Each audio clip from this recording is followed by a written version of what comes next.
पूरब दिशा से उगी है सूरज गोसाई है अपन यरा।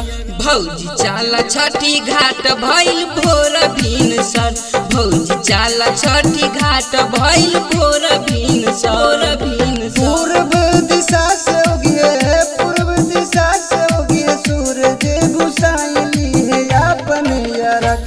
भौजी चाला छठी घाट भइल भोर भीन सर, भौजी चाला छठी घाट भइल भोर भीन सर।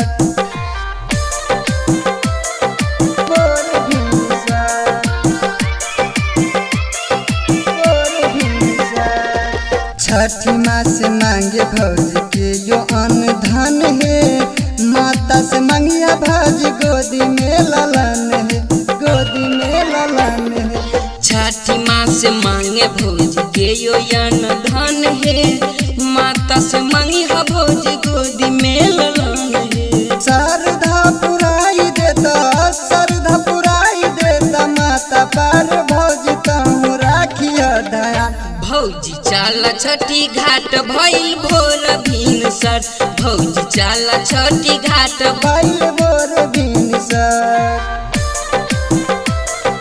भोर भीन सर, भोर भीन सर।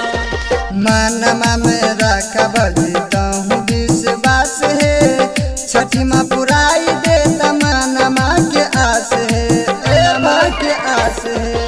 मानमा में रखा भौजी तहु विश्वास है, छठी माँ पुराई देता दिलवा के आस है। जोरा जोरा नारियल, जोरा जोरा नारियल, जोरा जोरा टाबो चढ़ैया अगला साल। भौजी चाला छठी घाट भइल भोर भीन सर, भौजी चाला छठी घाट भइल भोर भीन सर, भोर भीन सर। रिकॉर्डिंग बाय माँ काली स्टूडियो समरसा। साहेब अमरजीत भौजी चल गइल घाट है, जल्दी उठाबा भौजी दौरा हमरा माथे। ए भौजी, ए भौजी।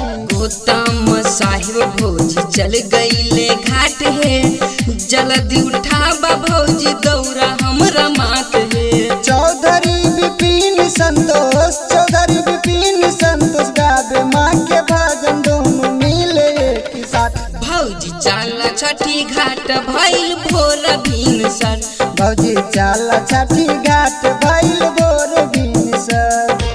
पूरब दिशा से उगी है, पूरब दिशा से उगी है सूरज गोसाई है अपन यरा। भौजी चाला छठी घाट भइल भोर भीन सर, भौजी चाला छठी घाट भइल भोर भीन सर। पूर्व दिशा से उगी है, पूर्व दिशा से उगी है सूरज गोसाई है अपन यरक। भौजी चाला छठी घाट भइल भोर